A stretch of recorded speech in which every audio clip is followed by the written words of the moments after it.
Today's video will teach you how to paint the illusion of motion in a curling wave with step-by-step directions. Welcome to Acrylic Arts Academy. We teach the world to paint. Subscribe to this channel to see even more helpful acrylic painting videos. Hit the bell icon when subscribing to be notified of our upcoming tutorials. For this tutorial, you'll need a round brush like this, a fan brush, a mop brush, and a 1-inch flat brush. A 1/2-inch flat brush works just fine if you don't have a 1-inch. You'll also need white, black, green, and blue paint. If you don't have these colors or brushes, check out the description below for product links. First, let's paint the sky.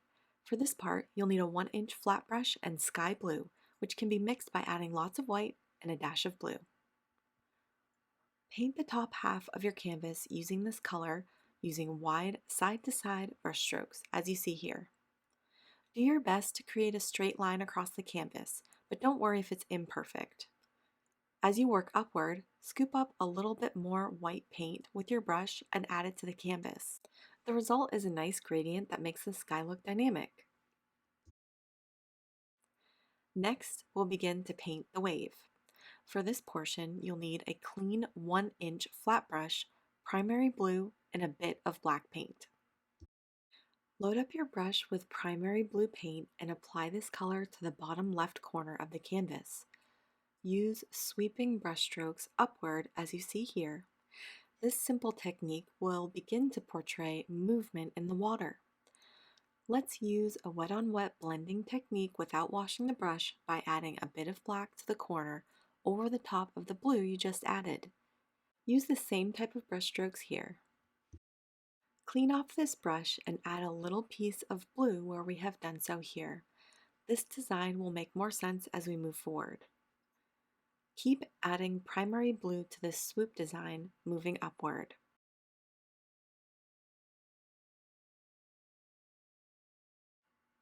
Next, we'll need teal paint. Let's mix this color by adding equal parts blue and green together. If the color is too dark, add just a touch of white. Do your best to match the color we have featured here. We must add this color to our design before the blue paint dries. Use the same wet-on-wet blending technique to marry these two colors together within the wave. As these two colors blend, they'll become less distinct, and that's okay. Use the blue-teal mixture in the same sweeping motion until these two pieces are blended together to your liking in a curled wave shape. Let's continue building out this wave. We'll need a 1/2-inch flat brush and very light teal paint. Very light teal can be made by adding lots of white to the teal color you created previously, but don't use all of it. Remember, you can create more teal by mixing equal parts blue and green. Use a flat brush to add very light teal to the underside of this curling wave structure. It helps to apply the paint in this swoop shape as it lends itself to the water's movement. Continue by adding this color to the top layer under the wave's curl, and also use any remaining color to add tiny flourishes to the water surface as you see here. Let's also add very light teal at the top of the wave. We are beginning to create movement in splashy sea foam at the top of this wave's curl. It's okay if the paint is blending in as you add these flourishes. That's ideal as we use a wet-on-wet blending technique. Using a flat brush and light teal paint, begin adding another round of flourishes to the water. These small slicing lines serve to show us movement within the water. There's a lot of kinetic energy that we're portraying using these techniques. Add as many or as few of these short horizontal lines to this part of the wave.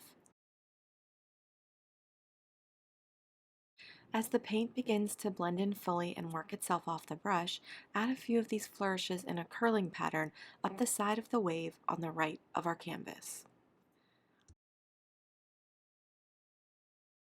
As this wave curls over, the previous wave's water rushes back at the same time, as is the perpetual nature of waves. For this part, we'll use a clean 1/2 inch flat brush and light blue paint. Use some sky blue color from before or make a very light blue using lots of white and a touch of blue. Paint a mini wave facing the larger prominent one as you see here.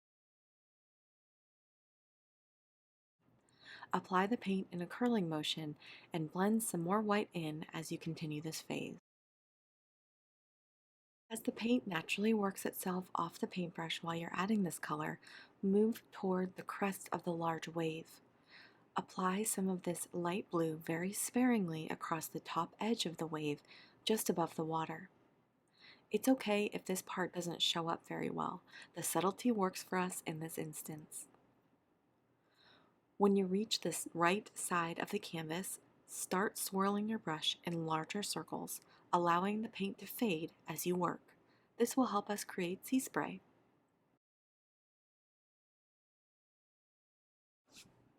Repeat this step by adding a little more paint to your brush and following the same pattern. This time, when you reach the right side of the canvas, add some of this color to the top edge of the wave in a bolder manner. Simply use the flatness of your brush to tap this highlight onto the canvas horizontally.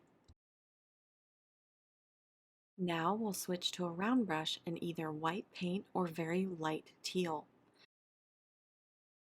Find the top of your cresting wave and use a stamping motion to add small bits of bright color.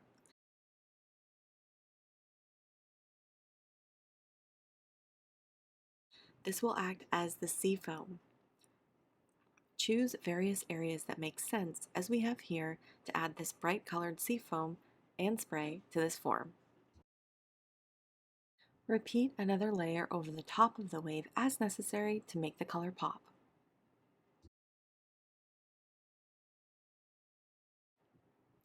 Using a stamping motion helps to show movement without blending out all the brush strokes. Now let's add some defining details. For this portion, you'll need a medium round brush and various colors that we've used previously. Use a stamping motion and a light touch to add small pieces of teal to the tip of the wave, as you see us doing here. As you continue, clean off your brush and use teal to elongate the wave's curve or punch up a color anywhere in the water portion of this image.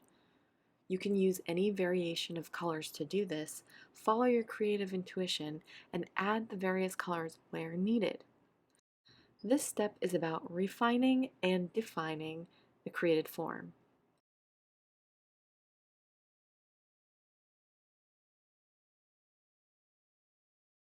When you're happy with what you've added, switch to the white paint and punch up the color of the sea foam. Use white paint and a light touch to add bright, splashy highlights. When necessary, use a dry or mostly dry mop brush and a swirling motion to blend out color. This type of brush can also be used with a small amount of white paint and the same technique to brighten certain areas of the sea foam. While doing this part, you may find you need to add a little bit more white paint to the crest, and a round brush will help you do so. Work back from the sky toward the crest using sky blue paint if you've added too much white. It's an easy fix. In this step, we'll create contrast. You can use a round brush or a fan brush to do this. We'll be utilizing white, blue, and black separately. Paint small arched lines while pulling back towards the right side of the canvas. You can use a fan brush or a round brush to do this. Take as much time as you need to add these little flourishes. They'll all help to portray movement. To punch up the contrast of this image, add more shadow to the underside of this wave. To do so, you can use blue, a bit of black, and a wet-on-wet blending technique as we previously did. Carefully blend upward at the same curvature as the wave to incorporate these colors in seamlessly. Continue until you're pleased with the look. Great work! Thanks for joining us, and we'll see you next time. Begin your acrylic painting journey by visiting acrylicartsacademy.com/free guides.